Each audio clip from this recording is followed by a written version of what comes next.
नमस्कार, आप देख रहे हैं आज तक और इंडिया टुडे। मैं हूं प्रीति चौधरी। चुनाव के आखिरी 2 चरण बचे हैं और ये दोनों ही फेजेस आम आदमी पार्टी के लिए बहुत महत्वपूर्ण है। आम आदमी पार्टी खुद एक बहुत कठिन मुश्किल समय से गुजर रही है। पार्टी के मुखिया 50 दिन जेल में रहे, बस थोड़ी सी मोहलत लेके बाहर निकले हैं कैंपेन के लिए।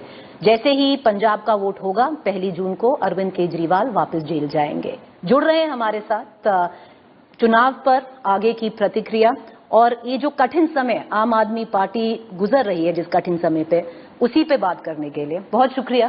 स्वागत है आपका आज तक और इंडिया टुडे पे अरविंद जी। अरविंद जी, मैं पार्टी कार्यालय में थी जिस दिन आप निकले और आपने एक स्पीच दी और उस स्पीच में आपने कहा मेरे पास बहुत वक्त था सोचने के लिए, स्ट्रैटेजाइज करने के लिए कि मैं निकल के क्या करूंगा। आपको लग रहा है जो भी आपने वो 50 दिन स्ट्रैटेजाइज किया वैसे ही चुनाव उतर रहा है? हम अपनी बात रख रहे हैं लोगों के बीच में। जनतंत्र है, लोग तय करेंगे कि हमारी बातें उनको कितनी एक्सेप्टेबल है, बीजेपी की बातें कितनी एक्सेप्टेबल है। तो जो जनता को समझा पाएगा उसको जनता वोट देगी। अरविंद जी, वो 50 दिन जब आप जेल में थे वो कैसे बीते? क्योंकि बाहर तो बहुत सारी बातें चल रही थी। आपने जैसे ही निकलते कहा कि आपको ह्यूमिलिएट करने की कोशिश की, नीचा दिखाने की कोशिश की। उन्होंने अंदर जेल में कई सारी ऐसी चीजें की जिससे मुझे तोड़ने की कोशिश की गई, इमोशनली, साइकोलॉजिकली।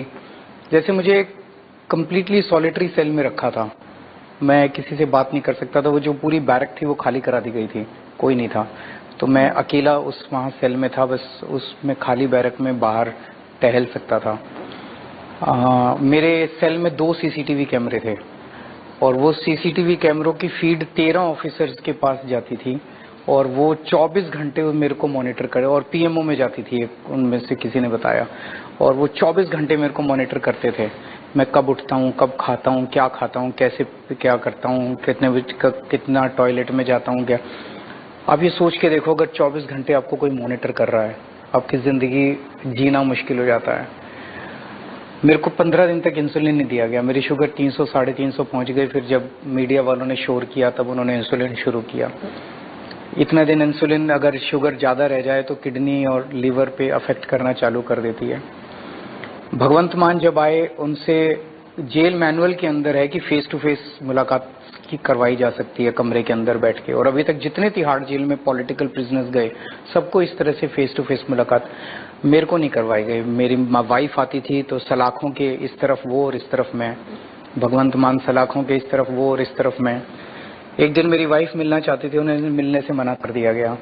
तो इस तरह की कई सारी घटनाएं थी, लेकिन अंदर मैंने बहुत मेडिटेशन की। 2 बार गीता पढ़ी, पूरी की पूरी रामायण पढ़ी, कई किताबें पढ़ी। ये लोग मुझे तोड़ नहीं पाए। इनका मकसद था कि किसी भी तरह से, मेरे जो सिक्योरिटी गार्ड थे वो बताते थे कि उनको बुला बुला के पूछा जाता था, सीएम साहब डिप्रेशन में तो नहीं थे, सीएम साहब रो तो नहीं रहे थे। उनका मकसद था तोड़ने का। आप कह रहे हैं कि 2 सीसीटीवी लगे हुए थे आपके जेल सेल में। आपका जो टॉयलेट बाथरूम जेल सेल में ही था? हाँ जी। तो वो सीसीटीवी के वो उनका एंगल इस तरह से था कि वो पोर्शन अवॉइड। टीवी था सब कुछ। हाँ, टीवी तो हर सेल में। आप देखते थे? आपको पता था कि बाहर क्या हो रहा है? हाँ जी। कैसे देखते थे और क्या सोचते थे? नहीं, बस क्या, जो घटनाएं घट रही थी वो देख रहे थे टीवी के ऊपर। मुझे बताइए, आप कह रहे हैं कि इंसुलिन आपका रोक दिया गया।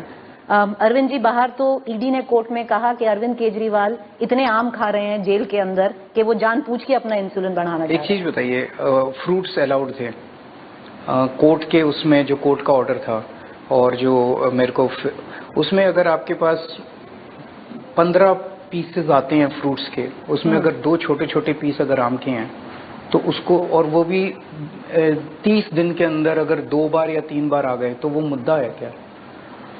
एक बार जब नवरात्रे शुरू हुए तो मेरी वाइफ ने मेरे लिए प्रसाद भेज दिया आलू पूरी का, तो वो मुद्दा है क्या?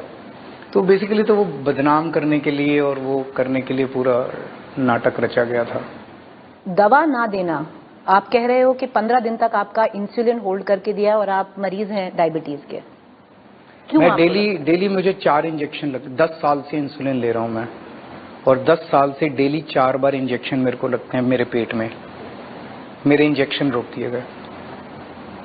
क्यों आपको लगा आपके इंजेक्शन रोक दिए गए? मुझे नहीं पता इनकी क्या मंशा थी, लेकिन इतिहास गवाह है कि कई बार विरोधियों को जेल में डाल के उनके शरीर के साथ, उनके शरीर के अंगों के साथ खिलवाड़ किया जाता है। आपके चेकअप होता था, डॉक्टर वगैरह सब आते थे? उनको कई बार सुबह शाम आते थे। हर बार मैं बोलता था कि मेरा शुगर इतना बढ़ता जा रहा है, आप इंसुलिन हम मॉनिटर कर रहे हैं, जब जरूरत होगी तो। मैंने कहा 300 हो गया, 350 हो गया शुगर। तो फिर 15 जब बात बढ़ी आपने, जब शोर हुआ बाहर और कोर्ट में हमने एप्लीकेशन डाली, तब इंसुलिन आप देना शुरू किया। अरविंद जी, मैं वापस उसी पहली स्पीच पे लेके जाऊंगी, क्योंकि आपका काडर एक बहुत रिवाइव्ड सा लग रहा था ऑन ग्राउंड, जो कार्यालय में आपने स्पीच दी। आपने बहुत कुछ बोला, आपने ऑफ कोर्स स्ट्रैटेजी के बारे में बोला, पर आपने ये भी कहा 2-3 चीजें पॉलिटिकली आपने बोली, जिसका मान लीजिए अभी कोई फैक्ट नहीं है, तथ्य नहीं है, पर बीजेपी के बहुत सारे लीडर्स उसमें उतर गए और रिटॉर्ट किया। उनमें से एक चीज थी कि आप मोदी जी के लिए वोट नहीं दे रहे हैं, आप अमित शाह के लिए वोट दे रहे हैं, क्योंकि अगले साल मोदी जी क्योंकि 75 इयर्स के हो जाएंगे और अमित शाह आ जाएंगे। इसमें ना कोई फैक्ट है, ना मोदी जी ने कभी ऐसा बोला है, ना अमित शाह ने बोला है। आपने कहां से आपको ये सूझ गया? आप नेट पे सर्च मार लो। अमित शाह जी ने खुद 2019 में बोला था कि 75 साल के सब लोगों को रिटायर कर रहे हैं हम लोग, और इसके ऊपर कोई कॉम्प्रोमाइज नहीं है। 2014 में प्रधानमंत्री बनने के बाद प्रधानमंत्री जी ने खुद ही ये रूल लगाया था कि युवाओं को मौका मिलना चाहिए। 75 साल के बाद बीजेपी के संगठन में भी और सरकार में भी किसी को कोई पद नहीं दिया जाएगा।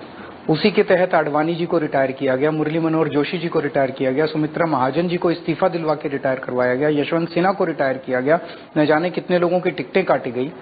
तो जाहिर तौर पे जो रूल उन्होंने बनाया वो खुद पे तो लागू करेंगे ही करेंगे। मैंने तो सबको मालूम है कि अमित शाह, तो प्रधानमंत्री जी ने अंदर इनके इस टाइम काफी अगली सक्सेशन वॉर चल रहा है। जिस तरह से प्रधानमंत्री जी ने एक एक करके सब नेताओं का पत्ता काट दिया है, शिवराज सिंह चौहान को भी हटा दिया, वसुंधरा राजे को भी हटा दिया, खट्टर साहब को भी हटा दिया, डॉक्टर रमन सिंह को भी हटा दिया, देवेंद्र फडणवीस को भी हटा दिया, योगी जी बचे हैं। योगी जी को अब सब लोग कह रहे हैं कि चर्चा घर घर में चर्चा है कि अब योगी जी को हटाया जाएगा, ताकि अमित शाह जी का रास्ता साफ किया जा सके सक्सेशन के लिए। योगी जी उसको लेके अंदर इनके काफी ज्यादा तनाव है पूरी पार्टी के अंदर, बिकॉज प्रधानमंत्री जी अमित शाह जी को बनाना चाहते हैं, बाकी पार्टी इसके पक्ष में नहीं है। और अमित शाह जी ने तो साफ कहा है, जैसे आपका बयान आया, उन्होंने अगले दिन साफ किया कि मोदी जी ही प्रधानमंत्री रहेंगे। मोदी जी ने नहीं कहा ना, वो तो नॉर्मली होता है कि जितने भी चेले चपाटे होते हैं वो सारे कहते हैं नहीं नहीं हमारा नेता ही रहेगा, हमारे नेता है। प्रधानमंत्री जी ने नहीं कहा मैं रहूंगा।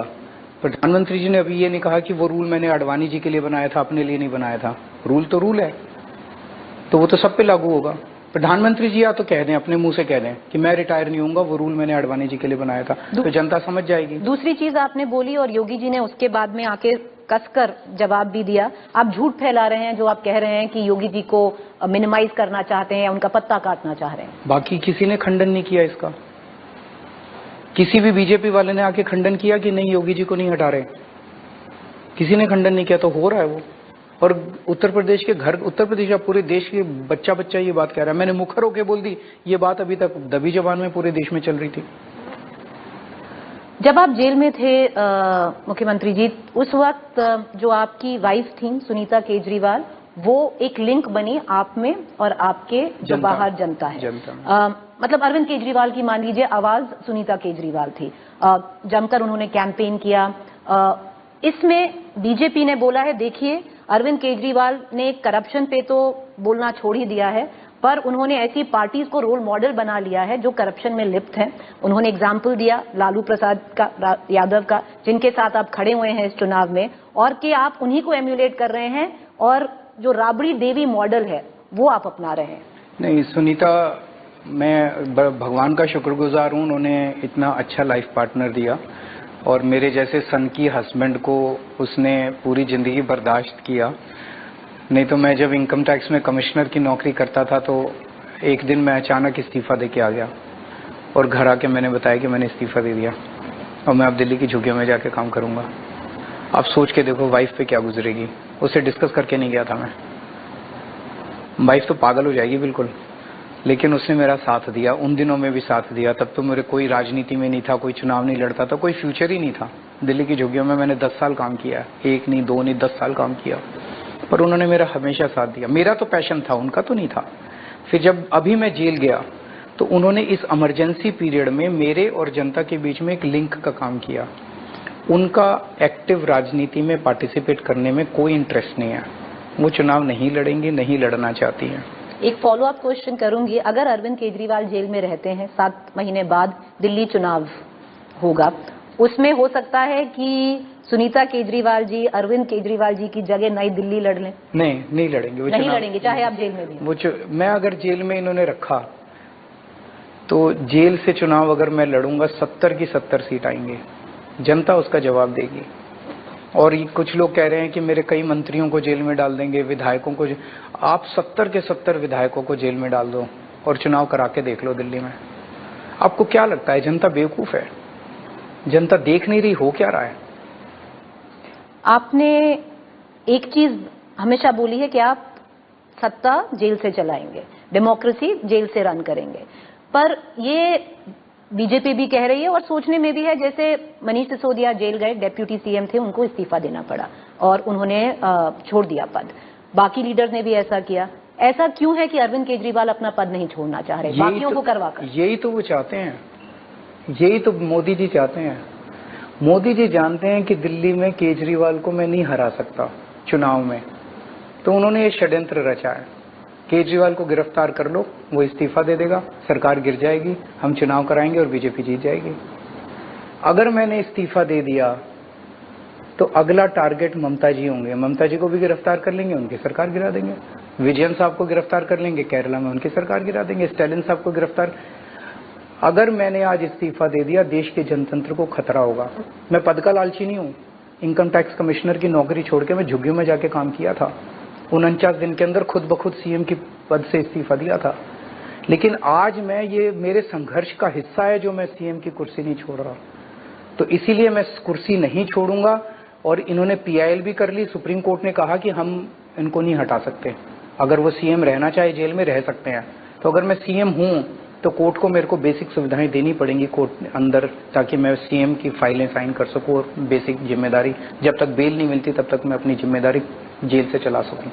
तो मैं ये इसलिए कर रहा हूं, इसलिए इस्तीफा नहीं दे रहा, ताकि अगली बार मोदी जी जहां जहां चुनाव हारेंगे वहां वहां ऑपोजिशन के लीडर को या सीएम को गिरफ्तार कर लेंगे। अगली बार अगर मैंने इस्तीफा नहीं दिया और जेल से सरकार चला ली, फिर मोदी जी की हिम्मत नहीं होगी किसी दूसरे सीएम को हाथ लगाने की। तो फिर मनीष सिसोदिया का क्यों इस्तीफा करवा दिया? मनीष सिसोदिया जी खुद कह के गए थे, उनसे पूछा था, उन्होंने कहा कि मैं जैसे ही जाऊंगा मैं इस्तीफा देना चाहता हूं। लेकिन मनीष, इसको समझने की, मनीष सिसोदिया के इस्तीफे से सरकार नहीं गिरती, सीएम के इस्तीफे से सरकार गिर जाती है। वो बीजेपी मेरा इस्तीफा चाहती है। अरविंद जी, जिनको आप तानाशाह कहते हैं वो आपको एक अनुभवी चोर करार करते हैं। कल मैंने ये सुना, मोदी जी ने एक जगह कहा, उनसे कहा गया भी केजरीवाल कह रहा है आपके पास कोई सबूत नहीं है, कोई रिकवरी नहीं हुई, कुछ नहीं है। तो मोदी जी ने कहा कि वो अनुभवी चोर है इसलिए हमारे पास सबूत नहीं है। तो प्रधानमंत्री जी मानते हैं कि उनके पास इस पूरे मामले में कोई सबूत नहीं है, कोई रिकवरी नहीं है, कोई पैसा नहीं है, कुछ नहीं है, तो जबरदस्ती जेल में डाल रखा है। वो तो कल पूरे देश के सामने प्रधानमंत्री जी ने कबूल किया कि शराब घोटाला फर्जी है, उनके पास कोई सबूत नहीं है। जब वो सबूत 2 साल से इन्वेस्टिगेशन कर रहे हैं और पता नहीं कितने ऑफिसर्स लगे हुए इनके, सीबीआई के, ईडी के, इनकम टैक्स के, सारे अफसर मिलके अगर सबूत इकट्ठे नहीं कर पाए तो कह दिया केजरीवाल अनुभवी चोर है। तो वो खुद उन्होंने पूरे देश के सामने माना। अरविंद जी, वो तो चलिए इन्वेस्टिगेशन हो रही है, उसका जैसे निकलता है देखेंगे। नहीं, एक मिनट। ये कहते हैं 100 करोड़ का घोटाला हुआ, और अभी 10 दिन पहले कोर्ट में इन्होंने कहा कि 100 करोड़ नहीं 1100 करोड़ का घोटाला हुआ। अचानक 1100 करोड़ हो गया, मतलब कुछ भी आके बोल रहे हैं। वो 100 करोड़ कहाँ गया, 1100 करोड़ कहाँ गया? हमने कहीं खर्चा किया होगा, किसी कमरे में छुपा के रखा होगा कैश, कोई ज्वेलरी खरीदी होगी, प्रॉपर्टी खरीदी होगी, किसी बैंक में पड़ा होगा। तो है, कहाँ है? नहीं है। कोर्ट बार बार पूछ रहा है उनसे। एक कोर्ट का ऑर्डर में दिखा दूंगा जिसमें उन्होंने कहा है कि आपके पास कोई पैसे की रिकवरी नहीं हुई है। बिना मनी ट्रेल एस्टैब्लिश हुई है, वो कोर्ट ने भी बोला। कहीं नहीं है मनी ट्रेल, कहीं नहीं है। वो तो सुप्रीम कोर्ट ने बोला है। सुप्रीम कोर्ट नहीं, सुप्रीम कोर्ट ने नहीं बोला, मैं दिखाऊंगा आपको। सुप्रीम कोर्ट ने बोला है they have alleged that 100 crore rupees has gone to Aam Aadmi party, however this is not established. नहीं, जब बेल हो रही थी मनीष सिसोदिया की, उन्होंने बोला था tentative money trail has been established. नहीं बोला था, आपको गलतफहमी है, मैं दिखाऊंगा आपको। साफ साफ लिखा हुआ है कि ₹100 crore is alleged to have gone to Aam Aadmi party, however this is not proved. ये साफ साफ मैंने, आप मेरा वो उठाना जो मैंने अभी कोर्ट में बोला था ना, जब मेरी रिमांड हुई थी, जब मेरे को गिरफ्तार किया गया, मेरे को कोर्ट में पेश किया गया, कोर्ट में मैंने अपना पूरा मामला रखा था, उसमें मैंने सुप्रीम कोर्ट का वो पोर्शन पढ़ के सुनाया था कि सुप्रीम कोर्ट ने खुद हमें क्लीन चिट दी हुई है, तो मामला है वो 100 करोड़ है कहाँ। एक मिनट, हाँ जी, तो 100 करोड़ में से 54 इनको नहीं मिली, तो पूरा मामला क्या। और कल प्रधानमंत्री जी ने पूरे देश के सामने मान लिया कि मेरे पास ना सबूत है ना रिकवरी है, और 2 साल से, क्योंकि मैं अनुभवी चोर हूं। मतलब ये क्या है, जबरदस्ती का सबको जेल में डाल रखा है। चलिए, वो सुप्रीम कोर्ट के तो बहुत ऑर्डर हैं, मतलब आप आर्ग्यू कर सकते हैं, मैं उस पर कुछ और बोल सकती हूँ, पर उसमें आगे बढ़ते हैं। सवाल ये है अरविंद केजरीवाल जी, जिनको आप तानाशाह कह रहे हैं, क्यों तानाशाह बोलते हैं? क्योंकि देखिए, आप भी तो बाहर ही आए हैं ना, बेल बाकायदा आपको कोर्ट ने दी है, मैं आपको इंटरव्यू कर रही हूँ, आप आकर इस प्लेटफॉर्म में तानाशाह बोल पा रहे हैं, तो कैसी तानाशाह? मुझे खुशी है आपने ये बात कही। कल मैंने कुछ टीवी चैनल्स को इंटरव्यू दिए जी, उन इंटरव्यूज को ब्रॉडकास्ट नहीं करने दिया गया। पीएमओ से फोन चला गया, केजरीवाल के इंटरव्यू नहीं चलाओगे। ये तानाशाही नहीं तो और क्या है? देखिए, हम तो कल नहीं, आपने हिम्मत दिखाई, मैं आपको दाद देता हूँ, मैं आपको बधाई देता हूँ, सलाम करता हूँ आपको, लेकिन मैं आपको सच बता रहा हूँ कि कल मैंने टीवी चैनल्स को इंटरव्यू दिए, वो टीवी चैनल्स के इंटरव्यू चलने नहीं दिए गए। अब मैं ओवरऑल, आपने कहा तानाशाही कैसे है। रशिया के अंदर पुतिन साहब ने सारे विपक्ष के लोगों को या तो जेल में डाल दिया या मरवा दिया, और फिर चुनाव कराए और 87% वोट मिल गए। बांग्लादेश में शेख हसीना ने सारे विपक्ष को जेल में डाल दिया और फिर चुनाव कराए, उसको भी 80% से ऊपर वोट मिल गए। पाकिस्तान में इमरान खान को जेल में डाल दिया, उसकी पार्टी छीन ली, उसका सिंबल छीन लिया, वो भी जीत गए। हमारे देश के अंदर मेरे को जेल में डाल दिया, मनीष को जेल में डाल दिया, सत्येंद्र को जेल में डाल दिया, संजय सिंह को जेल में डाल दिया, हमारे बैंक अकाउंट फ्रीज करने वाले हैं, कहते हैं आ जाओ अब चुनाव लड़ते हैं। उन्होंने हेमंत सोरेन को झारखंड में जेल में डाल दिया, कहते हैं आ जाओ अब झारखंड में चुनाव लड़ते हैं। एनसीपी के 2 टुकड़े कर दिए, पार्टी छीन ली उनकी, उनका सिंबल छीन लिया, कहते हैं आ जाओ चुनाव लड़ते हैं। शिवसेना के 2 टुकड़े कर दिए, उनकी पार्टी छीन ली, उनका सिंबल छीन लिया, कहते हैं आ जाओ चुनाव लड़ते हैं। अगर ये जीत गए, मैं आपको गारंटी लिख के दे सकता हूँ। तो सब कुछ बीजेपी ने किया है, इन पार्टीज ने कुछ नहीं किया है। और किसने किया? किसने तोड़ा इनकी पार्टी को? किसने तोड़ा? वहां के एक बारी अगर ये जीत गए, कोई पार्टी अगर एक एकनाथ शिंदे थे तो एक अजीत पवार थे। अगला टारगेट ममता बनर्जी की पार्टी होगी, स्टेलिन की पार्टी होगी, पिनरे विजयन साहब की पार्टी होगी। इन सब पार्टियों को खत्म करके, सब नेताओं को जेल में डाल के फिर ये चुनाव कराएंगे, 90% वोट मिल जाएंगे इन लोगों को। इस तानाशाही से देश को बचाना है। आप जब जेल में थे, एक चीज तो आपने सोची होगी कि आपके साथ कौन साथ खड़े हुए, आपका काडर रोड पर था, हर आए दिन एक प्रोटेस्ट हो रहा था। ये भी सोचा होगा अरविंद जी कौन साथ नहीं थे।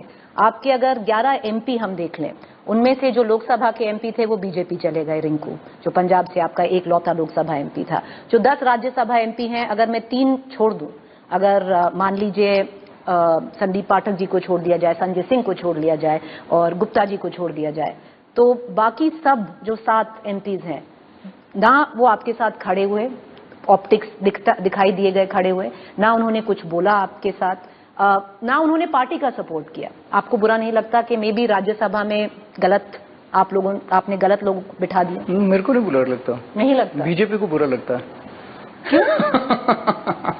बीजेपी कह रही है केजरीवाल के 7 एमपीज ने केजरीवाल के पक्ष में नहीं बोला, इसलिए हमें वोट दो। अरे 10 साल तुमने केंद्र की सरकार चलाई, अपने काम पे वोट मांगो यार। मेरे एमपीज नहीं बोले, मेरी मर्जी, मेरी पार्टी है, मैं निपट लूंगा उनसे। तुम्हारे को नहीं निपट लूंगा इन द सेंस मैं उसको डील कर लूंगा, मैं उनसे पूछ लूंगा भाई क्या बोले नहीं बोले। प्रचार कर रहे थे, बहुत सारे लोग प्रचार कर रहे थे, मेरे को मिलती रहती है खबर। अब बीजेपी ने यह मुद्दा उठाया कि केजरीवाल, आपने 7 का नाम लिया, वो 3 की बात करते हैं कि 3 एमपी केजरीवाल के नहीं बोले, इसलिए हमें वोट दो। मैं उनको कहना चाहता हूं बीजेपी को, यार अपने काम पे वोट मांगो। वो किस चीज पे वोट मांग रहे हैं? प्रधानमंत्री जी कहते हैं इंडिया गठबंधन को वोट दे दिया तो ये तुम्हारी टूटी चोरी करके ले जाएंगे, इंडिया गठबंधन को वोट दे दिया तो ये तुम्हारी भैंस खोल के ले जाएंगे, इंडिया गठबंधन को वोट दे दिया तो ये तुम्हारे बैंक से पैसे निकलवा लेंगे, इंडिया गठबंधन को वोट दे दिया तो ये तुम्हारा मंगलसूत्र छीन लेंगे, इंडिया गठबंधन को वोट देता तो बिजली काट के भाग जाएंगे, इंडिया गठबंधन को वोट दे दिया, ये सुबह का अखबार लेके भाग जाएंगे और वहां पे बॉम्बे जाके बोले शरद पवार भटकती आत्माएं, उद्धव ठाकरे अपने पिताजी की नकली संतान है। इस चीज पे वोट मांग रहे हैं वो लोग। देश के अंदर लोग इतने त्रस्त हैं महंगाई से, बेरोजगारी से, बहुत दुखी हैं लोग। तो जब लोग टीवी पे देखते हैं अपने प्रधानमंत्री से, उम्मीद करते हैं कि आज मेरा प्रधानमंत्री मुझे बताएगा कि अगर मैं इनको वोट दूं तो ये महंगाई कैसे कम करेंगे, पेट्रोल के दाम कैसे कम करेंगे, डीजल के दाम कैसे, उसकी तो बात ही नहीं करते। उनको पता ही नहीं प्रधानमंत्री जी को कि महंगाई हो रही है। रोजगार कैसे देंगे उसका उनके पास कोई ब्लूप्रिंट नहीं है, कोई विजन नहीं है प्रधानमंत्री जी के पास। ये तुम्हारी टूटी चोरी करके भाग जाएंगे, तुम्हारा सोफा लेके भाग जाएंगे, ये तुम्हारी टेबल लेके भाग, ये क्या है? ये विजन है? गाली गलौज करके वोट लेना चाहते हो? केजरीवाल के 3 MP भी नहीं बोल रहे, अरे नहीं बोल रहे मेरी मर्जी, हमारी मर्जी नहीं बोल रहे। पर अरविंद जी बाहर तो मैसेज जाता है, कोई मैसेज नहीं जाता, किसी ने नहीं पूछा, बीजेपी वाले उठा रहे हैं बस। नहीं अरविंद जी, अगर देखिए ये आप ही के MPs हैं, ये जो 7 राज्यसभा के MP हैं, हमारे MP हैं, हम उनसे बात कर लेंगे ना। बीजेपी वालों को क्या तकलीफ, प्रधानमंत्री जी को क्या तकलीफ हो रही है कि केजरीवाल के MP नहीं बोले? आपने आडवाणी जी बोले, आडवाणी जी ने वोट मांगी मोदी जी के लिए, वो तो अभी बहुत, मुरली मनोहर जोशी जी ने वोट मांगी, अब तो बहुत वसुंधरा राजे जी ने वोट मांगी, डॉक्टर रमन सिंह ने वोट मांगी, वसुंधरा जी तो कैंपेन कर रही थी, वो सब राजस्थान में जम के कैंपेन किया है ना। मैं आपको 30 इनके नेताओं की लिस्ट दे दूंगा जिन्होंने मोदी जी के चलिए वो तो उनके थे, आप तो कह रहे हैं अपने नेता के बारे में देखिए, है ना। तो फिर ये क्या डिस्कोर्स है? तो डिस्कोर्स में कह रही हूँ, मैं आपसे ये पूछ रहा हूँ कि क्या प्रधानमंत्री को ये बोलना चाहिए कि ये तुम्हारी टूटी चोरी करके चलिए अब थोड़ा आगे बढ़ते हैं। आपने खुद जो गारंटीज दी हैं, आप देखिए वो सवाल आप नहीं ले रहे हैं, पर चलिए ठीक है आगे चलते हैं। जो गारंटीज आपने खुद आके बोला है कि मैं ये गारंटीज दूंगा। पहली बात अमित शाह ने आके बोला है कि जो पार्टी 22 सीट लड़ रही है वो गारंटी नहीं दे सकती, नंबर 1। नंबर 2, जो आपने गारंटी कार्ड बोला है कि हम ये देंगे ये देंगे ये देंगे, क्या आपने अपने अलायंस पार्टनर से बात की है? इस पर सहमति है? मैंने जो बातें बोली है वो इस देश का हर आदमी चाहता है। वो भटकती आत्मा नहीं चाहता, वो नकली संतान नहीं चाहता, टूटी चोरी नहीं चाहता। मैंने क्या बोला है, हम गांव-गांव में स्कूल खुलवाएंगे, सरकारी स्कूल, आपके बच्चों को अच्छी और फ्री शिक्षा का इंतजाम करेंगे, आपके लिए फ्री और 24 घंटे बिजली का इंतजाम करेंगे, गांव-गांव में मोहल्ला क्लिनिक खोलेंगे, आपके परिवार के लिए फ्री और शानदार इलाज का इंतजाम करेंगे। चाइना ने और पाकिस्तान ने जो हमारी जमीन पे कब्जा किया हुआ उस कब्जे को छुड़वाएंगे। और एक पार्टी जो 22 सीट लड़ रही है वो चाइना से जो जमीन आप कह रहे हैं जो हथिया ली है वो वापस ले आएंगे। सारे पार्टनर इस पे सहमत होंगे, आप चिंता ना करो। मैं आपको बताता हूं कैसे। आज पिछले 10 साल के अंदर चाइना हमारी टेरिटरी के अंदर घुसता जा रहा है और उसका अभी तक पुष्टि नहीं की है सैटेलाइट सरकार पिक्चर्स ने। वही तो चिंता की बात है। सरकार से जब पूछा जाता है आपका, सरकार से जब पूछा जाता है तो सरकार कहती है कोई नहीं आया, कोई, लेकिन सैटेलाइट की पिक्चर्स दिखा रही है कि चाइना अंदर आता जा रहा है। भारत सरकार चाइना से बात करने में असमर्थ है, उनको सख्ती से बोलने में असमर्थ है। क्यों? क्योंकि मोदी सरकार के दोस्तों के बिजनेस इंटरेस्ट हैं चाइना में। अगर मोदी सरकार ने सख्ती से बात की चाइना के साथ तो उनके दोस्तों के बिजनेस इंटरेस्ट चाइना के अंदर, तो अभी आप राहुल गांधी की एक मिनट कंप्लीट करें। तो उनके दोस्तों के, चाइना उनके दोस्तों का बिजनेस खत्म कर देगा चाइना के अंदर। इसीलिए मोदी सरकार चाइना के साथ बात करने में, आंख से आंख मिला के बात करने में असमर्थ है। दूसरी चीज, अगर वो हमारी जमीन के अंदर आते जा रहे हैं तो हमें उनको सख्ती करनी चाहिए थी, हम उल्टा करते जा रहे हैं, उनसे और सामान खरीदते जा रहे हैं उनसे। पिछले 3 साल से चाइना हमारा बिगेस्ट ट्रेडिंग पार्टनर हो गया है। पहले यूएस से होता था, सबसे ज्यादा ट्रेडिंग हमारी चाइना के साथ हो गई है पिछले 3 साल से। क्यों? हमें तो उनको आंख दिखानी चाहिए थी कि अगर तुमने हमारी जमीन खाली नहीं की तो हम तुम्हारे साथ व्यापार बंद कर देंगे। वो करने की बजाय हम उनसे और व्यापार कर और इनाम देते जा रहे हैं। अभी तक अगर हमारी सरकार बनी इंडिया गठबंधन की तो हम हमारे किसी दोस्त का बिजनेस वहां नहीं है, हम सबसे ऊपर सिक्योरिटी और हमारे बॉर्डर डिस्प्यूट्स को रखेंगे कि पहले इसको सॉल्व करो, उसके बाद व्यापार होगा।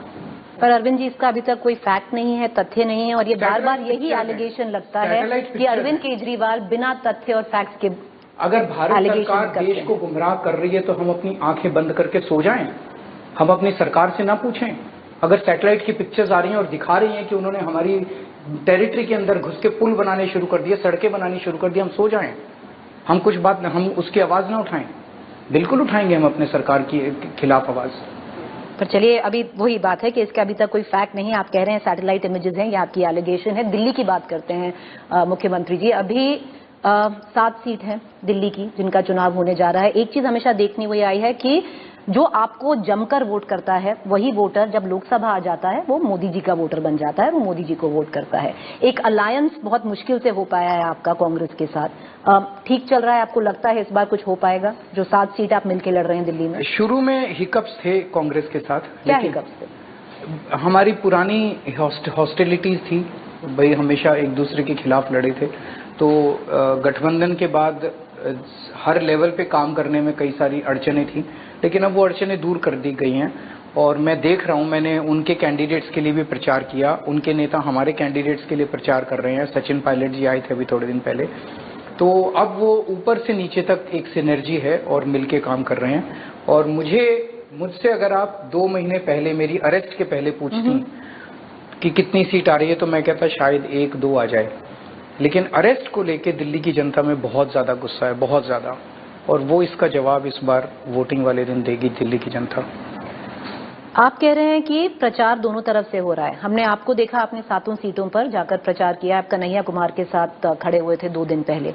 ये उल्टा नहीं दिखाई दे रहा है। सचिन पायलट जी आए थे। सचिन पायलट जी को छोड़ के राहुल गांधी, प्रियंका गांधी प्रचार कर रहे हैं, आपके साथ क्यों नहीं कर रहे? राहुल गांधी जी के साथ कई बार बात हुई, उनके पहले से मेरे को एक बड़ी छोटी सी विंडो मिली है 20 दिन की, जिसमें मैं भी कई जगह गया हूँ। तो डेट्स मैच नहीं कर पाई और अदरवाइज और इसमें कुछ नहीं था। हमारा 2-3 बार प्लान हुआ कि हम जॉइंट रोड शो करेंगे, हो नहीं पाया। थोड़ा सा तो अजीब लगेगा ना अरविंद केजरीवाल जी, जिस पार्टी की बिना पे आपने अपनी पॉलिटिक्स बनाई, अपनी पार्टी खड़ी करी, अब वक्त आने पर जाकर उसी पार्टी का बटन दबाएंगे आप और वो आपकी पार्टी का बटन दबाएंगे। हमारे सारे जितने हम साथ हैं, हमारे सामने एक ही है कि देश को बचाना है और तानाशाही से बचाना है। हम नहीं चाहते कि रशिया की तरह, बांग्लादेश की तरह, पाकिस्तान की तरह हमारी डेमोक्रेसी खत्म हो जाए। अरविंद जी, एक बहुत गंभीर चार्ज है आपके पास कि अरविंद केजरीवाल जो तानाशाही की बात करे, जो देश बचाने की बात करे, जो महिला के पक्ष में बात करे, आज एक बहुत गंभीर चार्जेस लगे हैं उनकी पार्टी पर और उनके अपने खुद के पर्सनल सेक्रेटरी पर अरविंद केजरीवाल इस बार चुप हैं। नहीं, मैंने तो बोला है भाई, 2 वर्जन है। मैं मौके वारदात पे तो था नहीं। 2 वर्जन है, एक स्वाति जी ने दिया है पुलिस को और एक विभव ने दिया है पुलिस को। पुलिस ईमानदारी से जांच करे, अगर ये सही है तो इनके पक्ष में, ये सही है तो इनके पक्ष में। न्यायालय में केस चल रहा है, मैटर सब जुडिस है, तो न्यायालय न्याय करे। ये गलत है तो इनको सजा मिले, ये गलत है तो इनको सजा मिले। इसमें चार्ज ये है अरविंद जी के अरविंद केजरीवाल ने पहले ही पक्ष डिसाइड कर लिया है वो किसकी तरफ खड़े हैं, तो इसमें इन्वेस्टिगेशन का क्या है? क्योंकि जब कंप्लेन हुआ, मैं तो जज हूं नहीं, जज हैं, अभी आरोप हैं, तो आरोप के बिना पे आप ये नहीं तय कर सकते ये सही है कि वो सही है। तो जज तय करेंगे कि कौन सही है और उसके बाद जो जज तय करेंगे उस पे। आपने अभी कोई पक्ष नहीं लिया? मैं पक्ष नहीं लेना चाहता, जो सही है उसको न्याय मिलना चाहिए। जो अभी कैंपेन है, आपको लगता है ये एक मुद्दा बन पाएगा कैंपेन का, या ये कैंपेन मोदी फैक्टर बनाम अरविंद केजरीवाल सिंपैथी फैक्टर होगा दिल्ली और पंजाब में? देखिए, कल जिस तरह से इन्होंने किया कि मेरे बूढ़े और बीमार माता पिता को निशाना बनाया, ये शायद भारतीय राजनीति में पहली बार हुआ होगा। राजनीति में नेता तो आपस में लड़ते थे, पार्टियां तो आपस में लड़ती थी, लेकिन किसी के बीमार और बूढ़े माँ बाप को नहीं खींचा जाता था। तो क्या मैं मोदी जी से पूछना चाहता हूं, आपको लगता है कि मेरे माँ बाप गुनहगार हैं? मेरे माँ बाप से वो पूछताछ करवाना चाहते हैं, पुलिस पूछ चाहता है क्या मेरे माँ बाप, बूढ़े माँ बाप गुनहगार हैं किसी चीज के? उनसे कहना चाहता हूं कि मेरे माँ बाप को प्रताड़ित मत कीजिए, ऊपर वाला देख रहा है। पर इस अरविंद जी, अगर हम पीछे जाएं, एक आपका ट्वीट है, उसमें आपने बोला है जब मोदी जी अपनी बूढ़ी माँ के कैमरे के सामने रहते थे तब आपने बोला था ये अच्छी चीज नहीं लगती। अब बीजेपी कह रही है, आपने भी तो कल वही किया है। मैंने क्या किया? पुलिस पूछताछ के लिए आने वाली थी जी। पुलिस का मैसेज आया परसों शाम को कि टाइम दे दीजिए। हमने 11:30 का टाइम दिया। 11:30 बजे मैं अपने माता पिता को लेकर उधर कमरे में जा रहा था, तो मैंने तो पुलिस को बुलाया नहीं था। पुलिस आ रही थी पूछताछ। मैं कौन सा मैंने तो ये नहीं कहा कि लाइन में खड़े हो जाओ नोटबंदी के लिए, मैं तो नहीं लेके गया नोटबंदी के लिए उनको। आपके माता पिता से पुलिस ने की पूछताछ? वो आए नहीं फिर लास्ट मोमेंट पे, क्योंकि चुनाव का टाइम था, उन्हें लगा नुकसान हो रहा है। अरविंद जी, आपने एक चीज और बोली है कि अगर 4 जून पर आपकी सरकार, इंडिया अलायंस की सरकार आती है तो आप छूट जाएंगे। तो ऐसा कैसे? क्योंकि एक प्रोसेस होता है, जुडिशरी होती है, लॉ एंड ऑर्डर होता है, तो उसकी कद्र नहीं है कि जैसे ही अगर सरकार आई आप छूट जाएंगे। आज जुडिशरी पे भी बहुत ज्यादा प्रेशर है, और अगर हमारी सरकार बनती है तो जुडिशरी अच्छे से न्याय कर पाएगी। झूठे केसेस जो हैं वो सब सारे झूठे केसेस खत्म किए जाएंगे, और जो असली चोर हैं जो इनकी पार्टी में गए हैं और जिनको वॉशिंग मशीन से धो दिया गया है, उन असली चोरों को पकड़ा जाएगा। आखिरी 2 सवाल करूंगी अरविंद जी। अगर मान लीजिए कि बीजेपी फिर पार में आती है, आप वापस जेल जाते हैं, एक बहुत कठिन वक्त है ये आपकी पार्टी के लिए, पहली पॉलिटिकल पार्टी है जिसको अक्यूज बनाया गया है ईडी ने, तो आगे आप पार्टी का फ्यूचर कैसे देखते हैं? जनता तय करेगी। आम आदमी पार्टी अब 4 लोगों की पार्टी नहीं है। इस देश के करोड़ों लोगों की उम्मीद है आम आदमी पार्टी। इस देश के लोगों ने ऐसी कभी गवर्नेंस देखी नहीं थी। 75 साल के इतिहास में एक नेता बता दो जो कहता था मैं तुम्हारे बच्चों के लिए स्कूल बनवा दूंगा, मेरे को वोट दे दो। एक नेता बता दो जो कहता था मैं तुम्हारे घर के लोगों के लिए अस्पताल बनवा दूंगा, मोहल्ला क्लिनिक बना दूंगा, फ्री इलाज दे दूंगा, मेरे को वोट दे दो। फ्री बिजली दे दूंगा, 24 घंटे बिजली दे दूंगा, मेरे को वोट दे दो। अकेली पार्टी है। केजरीवाल इंपॉर्टेंट नहीं है, मैं रहूं ना रहूं, पर लड़ेंगे और छोड़ेंगे नहीं। लेकिन ये विचार जो है, ये गवर्नेंस का मॉडल जो है, ये अब सालों साल चलेगा और आप पीछे नहीं हटने वाले। मैं इंपॉर्टेंट हूं ही नहीं। मेरे को अगर ये फांसी पे चढ़ा देंगे, भारत 100 केजरीवाल पैदा कर देगा। आखिरी सवाल अरविंद जी, 4 जून को तो पता नहीं क्या होगा, वो तो जनता जैसे आप कह रहे हैं डिसाइड करेगी, पर बीच में भविष्यवाणी बहुत हो रही है कि इंडिया अलायंस का कितना आएगा, बीजेपी का कितना आएगा, एनडीए का कितना आएगा।